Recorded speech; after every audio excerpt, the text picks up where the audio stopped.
Verdade. Caio,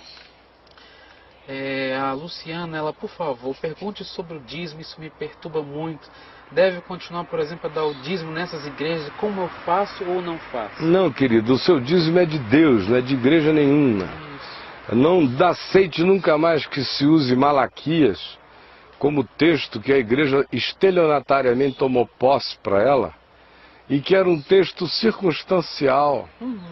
O dízimo sempre esteve estabelecido em Israel, para o sustento da ordem levítica, da manutenção do templo, para a distribuição aos pobres, não só o dízimo como dinheiro, que era naquele tempo o que menos se dava, porque não havia moeda em circulação. Então o indivíduo pegava o dízimo do que ele tinha produzido na terra, ou o dízimo do seu rebanho, dos seus grãos, da sua produção, e levava para o templo, porque era disso que a classe sacerdotal comeria, antes de se tornar uma indústria extraordinária, que foi aquela que Jesus encontrou no templo, onde até casa de câmbio tinha. Porque tinha um negócio inteiro rolando no templo. Tinha o pessoal que vendia as ovelhas 10 vezes mais cara, porque o pobrezinho do pobre, às vezes não conseguia carregar a ovelhinha dele lá do norte de Israel, a pé numa caravana para sacrificar no templo. Então chegou um momento que foi ficando mais prático comprar no templo a ovelha. Agora aquela passagem, Caio, lá, se eu não me engano, está em Deuteronômio, onde diz que se fosse muito distante, ele deveria pegar aquela quantia, aquele valor, aí sim transformava aquilo em moeda e faria uma festa.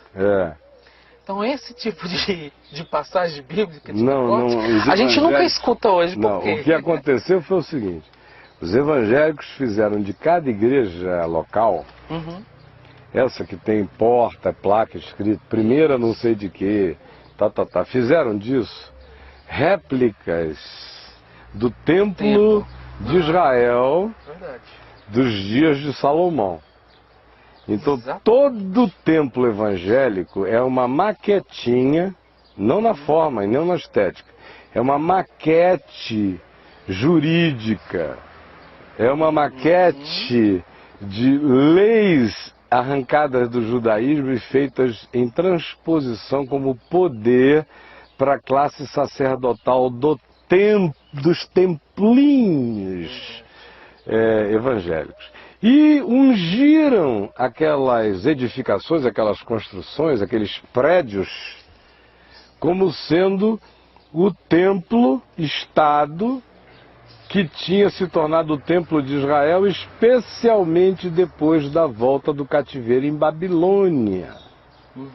Porque antes do cativeiro em Babilônia, enquanto o templo estava erguido, o templo de Jerusalém não era a Receita Federal, não era ainda o lugar, o cofre de convergência das riquezas.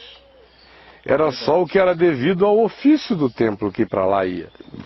Foi depois do cativeiro em Babilônia, com a cidade toda destruída, a primeira medida foi tentar reparar os muros, a segunda, vamos tentar construir, não era nem um templo, era quase uma capela. Tanto é que quem tinha visto o primeiro chorou diante da visão do segundo. E aquele templo ali, numa desorganização total, porque não havia mais rei, não havia mais um Estado estabelecido, a única ordem prevalente era a da sinagoga, que tinha sido desenvolvida durante o período do cativeiro em Babilônia. Antes disso não havia sinagoga em Israel. Ela foi um substitutivo para ensinarem a Torá na terra estranha, onde não havia templo, nem lugar de culto, nem lugar de sacrifício. Aí eles voltaram e a sinagoga voltou com eles. E o templo ganhou agora esse papel, em função das circunstâncias desorganizadas, de um centro de convergência, virou um templo-estado. Levar o dinheiro para a casa do tesouro, conforme Malaquias diz, tem esse contexto. Só que, no Novo Testamento, tudo isso acabou. No Novo Testamento, ninguém deve mais dinheiro a nenhum templo nem a algum lugar. No Novo Testamento, dinheiro, que é chamado de Deus, de Mamon, é algo que o crente coloca sob o senhorio de Cristo, porque aquilo ali é uma potestade que precisa ser pisada e colocada no seu lugar de submissão. E o lugar de submissão dela é o lugar de serviço à solidariedade, à generosidade, ao amor, à ajuda, à ternura fraterna, ao socorro aos necessitados. Então, nenhuma igreja que diga, nenhum templo que diga, se você não puser o dinheiro nesse gasofilácio, você está em pecado, está falando da paz de Deus.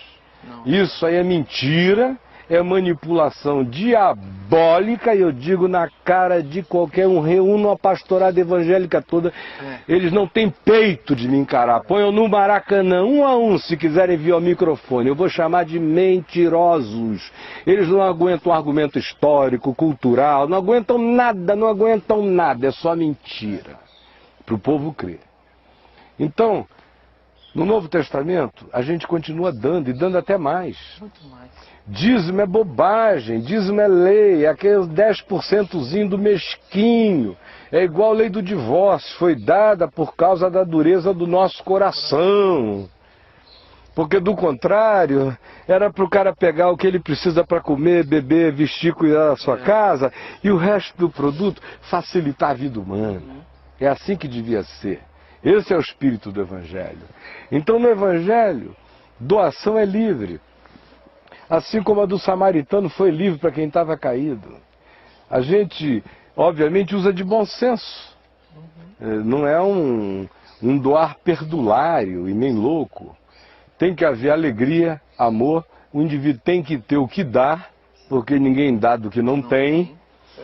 Tem que haver boa vontade no dar, e tem que haver outras coisas fundamentais. Número 1, tem que haver identificação da causa da necessidade, da carência verdadeira. Número 2, eu tenho que fazer isso a partir do gasofilácio da minha própria casa. Porque se alguém não cuida dos seus, especialmente dos da sua própria casa, é pior do que o incrédulo, ele tem negado a fé.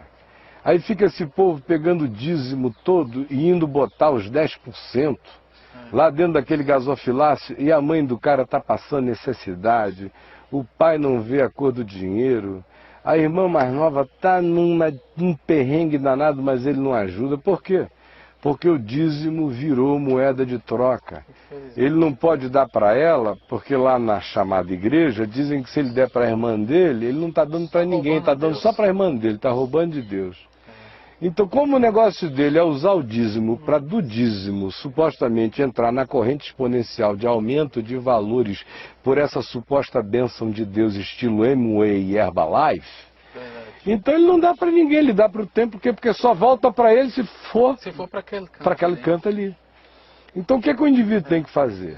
É óbvio que se ele frequenta um lugar sério, verdadeiro, sincero, que o instrui genuinamente na palavra, Paulo diz que é justo, bom, sadio e necessário que aquele que é instruído espiritualmente na palavra faça participante aquele que o instrui na forma de ajuda material àquela pessoa, àquela causa.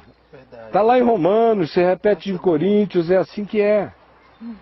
Segundo lugar, então ele identifica, bom, eu recebo, ensino aqui nesse lugar. Esse lugar tem necessidades, as pessoas comem, vivem, tem gente dedicada exclusivamente a me fazer esse bem. Então deixa eu olhar aqui como é que as coisas são, e eu vou determinar um percentual bom, legal, expressivo, significativo, e vou ajudar aqui todo mês. Agora tem uma outra área que tem a ver com o exercício da minha espontaneidade de fé, de amor, de misericórdia, que é sadio que eu guarde não na poupança, que é sadio que eu guarde para andar de olhos abertos, como João recomendou, para que se eu vir o meu irmão passando necessidade, eu tenha com que socorrê-lo. Então, se alguém me fala de dízimo, não está me falando de 10%, e eu não trato disso como 10%, até no caminho eu tenho dificuldade de usar essa expressão. Digo, traga a sua oferta com o nome que você der a isso. Porque dízimo não é. Então, Tem cabimento, com o nome que você der a isso. Eu nunca dei o dízimo na minha vida. Eu tenho a alegria em Deus de ter dado 70%, 80%, 90% do que eu ganhei a vida inteira. E dou graças a Deus de não ter nenhuma reserva para amanhã. Nem para o ano que vem, nem para o dia seguinte. Eu vou ser mantido pela fé até quando não haja mais nenhum dente na minha boca. Quem vai me sustentar com papinha é o Senhor. Até que eu vá. Porque o dia é chamado hoje. Eu tenho cuidados de responsabilidade mínima com aqueles que eu cuido. Mas eu não estou aqui, por exemplo, para guardar dinheiro para meus filhos no futuro. Eu não faria esse mal a eles. Eu ainda ajudo a minha caçula. Todos os meses ela é caçula, ela está no processo de crescer. Mas eu, como pai, quero que ela cresça, que ela tenha os seus próprios bens, seu próprio recurso para eu poder morrer em paz. Quando chegar a minha hora, pai sincero e inteligente, ver os filhos caminhando, autônomos, com as próprias pernas. Então, voltando aqui à questão do dinheiro, é recomendável que o indivíduo invista onde ele é ajudado e que ele guarde alguma coisa, não para poupar, mas para manter os olhos abertos. É tão fácil, nós estamos cercados de miséria, carência e necessidade o dia inteiro, o tempo todo. Outro dia alguém me perguntou por que eu não começo outra fábrica de esperança. Eu falei, olha, a minha cota está dada. Agora, a fábrica de esperança sempre fui eu. Vocês estavam pensando que era aquele prédio ali? Aquele prédio estava lá há 50 anos, nunca aconteceu nada. Eu fui para lá, aconteceu aquilo tudo. Por quê? Eu sou o cara? Não. É porque o evangelho que estava em mim gerou aquilo ali. Aquilo ali acabou, mas eu não acabei. A minha fabriqueta de esperança está acontecendo todo dia, para todo lado, e ninguém precisa saber.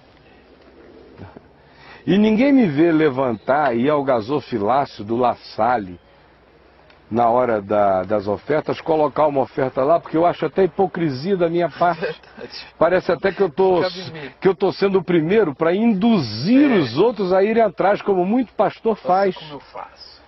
Olha só o meu exemplo aí, vou lá e botar uma nota bem rombuda assim, que supostamente volta pro bolso deles, então aquilo é só um teatro. Então eu não dou lá não, na frente de todo mundo. As minhas eu dou em silêncio. Todas elas, e não é diziminho não. É infinitamente mais do que isso e ninguém precisa saber quanto é e nem ver. De modo que eu não estou nem preocupado se alguém lá numa sala diz, o Caio pede, mas ele não dá. Eu estou dando é para Deus. Verdade. E os que quiserem de mim esse tipo de teatralidade informativa vão morrer secos, meu irmão. Porque eu não estou aqui para satisfazer esses interesses, nem fazer parte desse tipo de encenação. Eu conheço uma pessoa, uma senhora, que ela não dá dízimo mais, ela resolveu adotar, entre aspas, uma viúva. Aleluia. E aí do salário dela, ela se compromete espontaneamente a fazer ajudas e comprar, às vezes, coisas que faltam na casa dela, e assim por diante. Eu vejo isso muito mais poderoso infinitamente. Extremamente mais agradável ao Senhor. E aquele que dá ao pobre empresta a Deus. É o que diz a sabedoria da Bíblia. E ninguém deve dar ao pobre para estar emprestando a Deus, mas é Deus mesmo Senão que virou diz. outro negócio. É Deus mesmo que diz. Então, pelo amor de Deus, meu irmão, é como lançar o pão sobre as águas, depois de muitos dias tu acharás. No entanto, eu recomendo.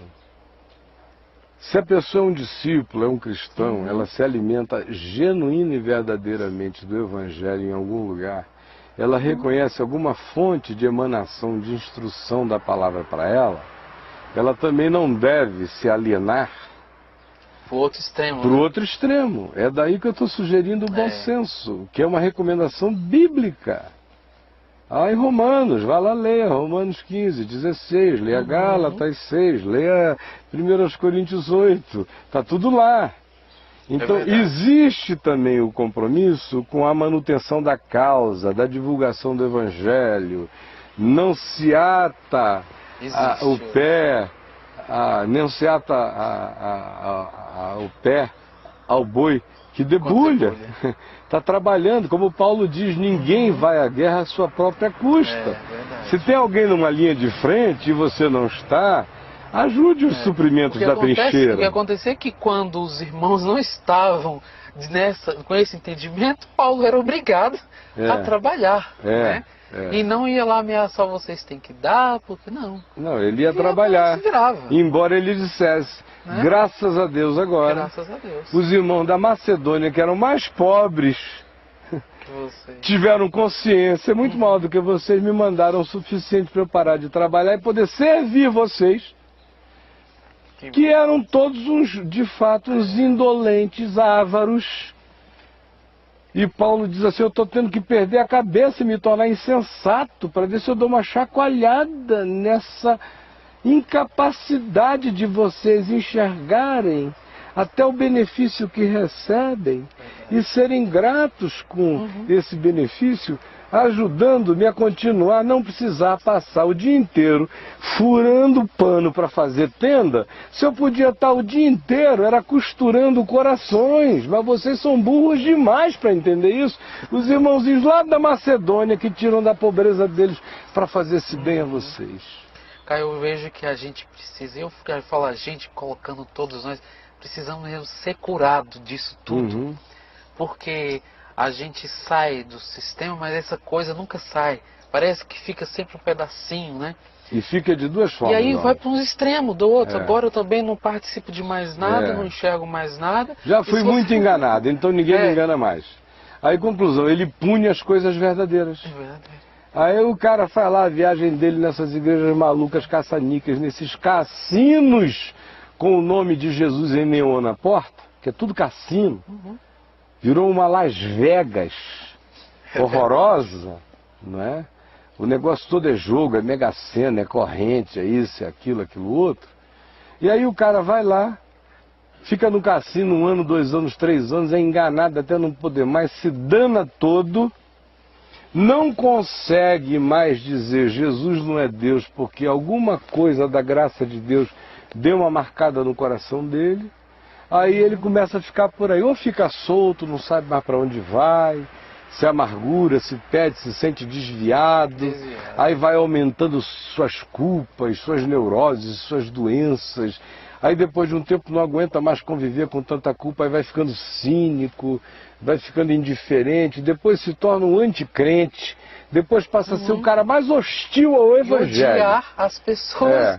Não, na verdade, a gente está falando aqui de toda essa sujeira, na verdade, que existe no meio evangélico, quanto a gente não odeia os irmãos. Não, né? A gente ama os irmãos, a gente odeia a sujeira mesmo. Odeia a sujeira.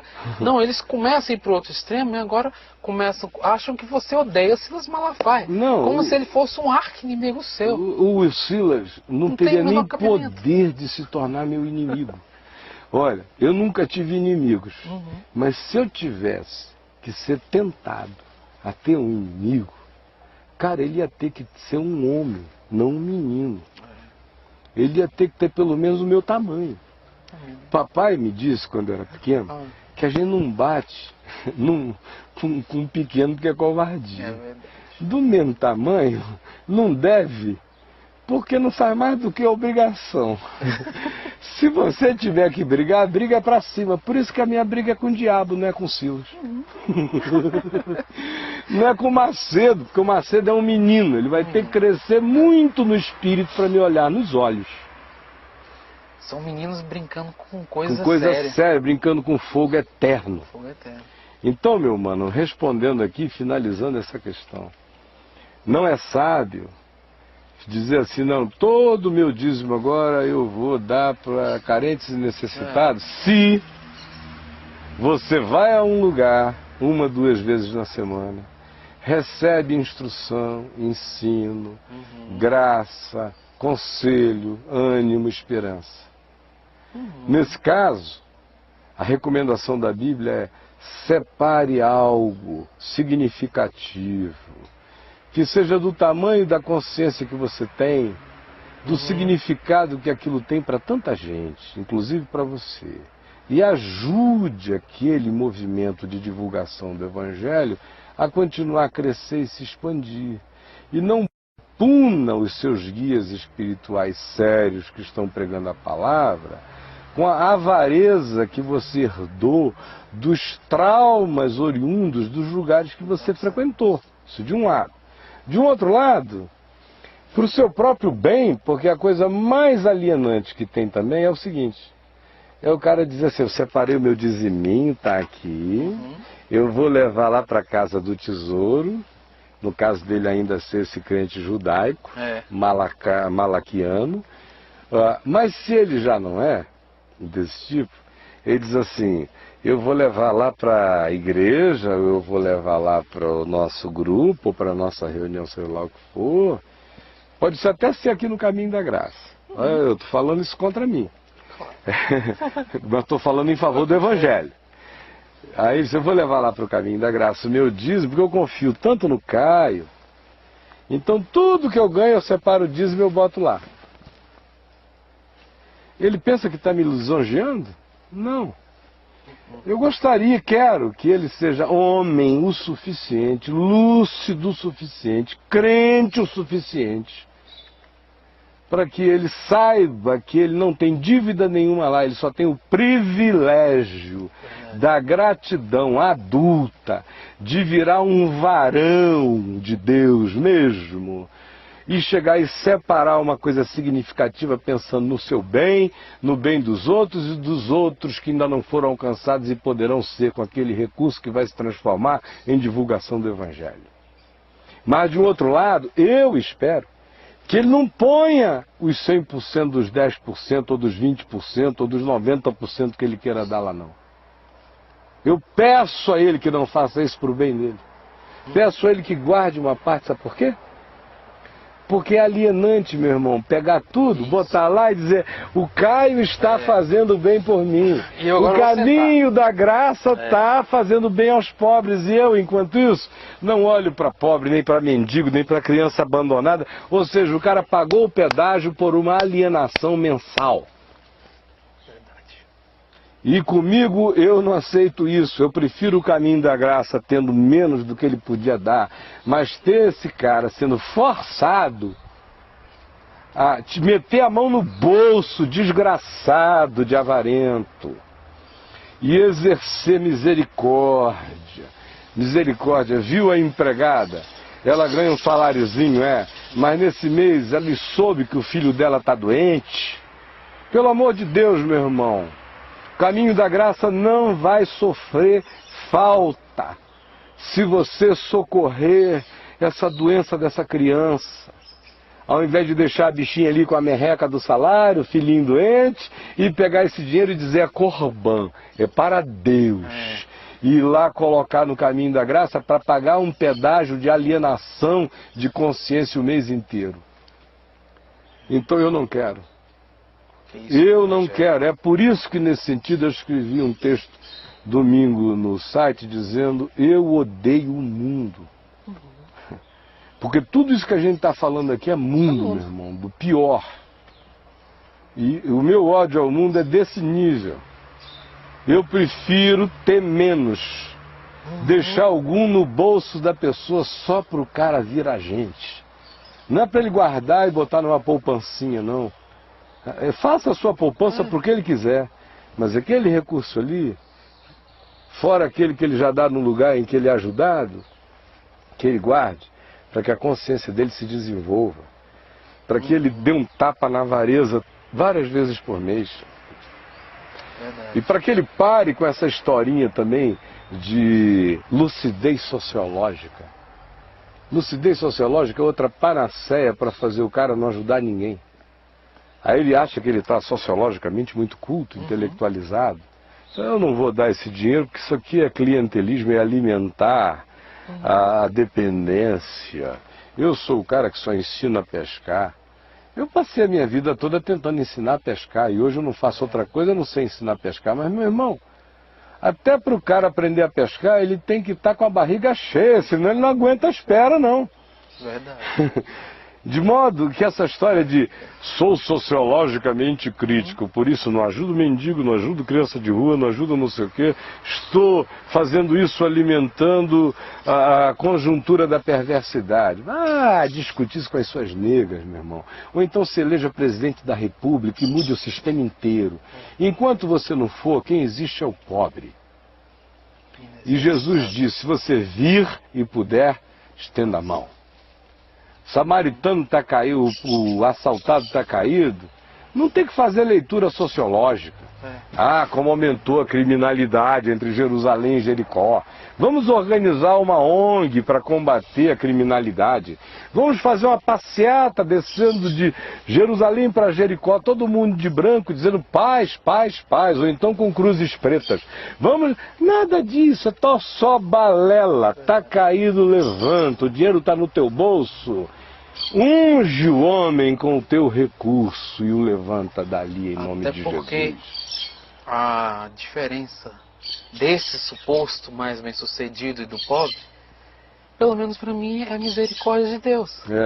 Ele não tem nada mais do que o outro. Ele só não foi assaltado. E está ali no caminho. Porque se ele for assaltado, ele pode ter a grana que tiver, o Bill Gates. Mas, meu irmão, se ele subir no complexo do Alemão, e ninguém souber que ele tem aquela grana toda, porque se souber, eles sequestram para pegar o dinheiro.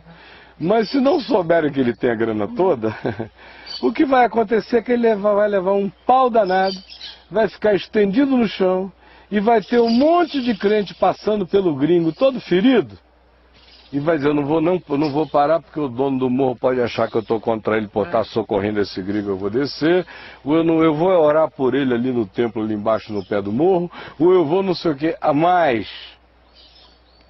Se o Silas Malafaia souber que o Bill Gates desconhecidamente levou uma surra no alemão e está jogado lá, ele não vai subir o alemão para levantar nenhum caído e mendigo, mas o Bill Gates ele contrata um helicóptero para pegar e resgatar, porque é a chance que ele tem de se tornar sócio da gratidão do Bill Gates e da Microsoft. Eu só estou citando o nome dele porque ele sabe perfeitamente que eu sei, e ele sabe que é assim que ele faz. E ele não me é um desconhecido. A gente já se sentou à volta da mesa muitas vezes.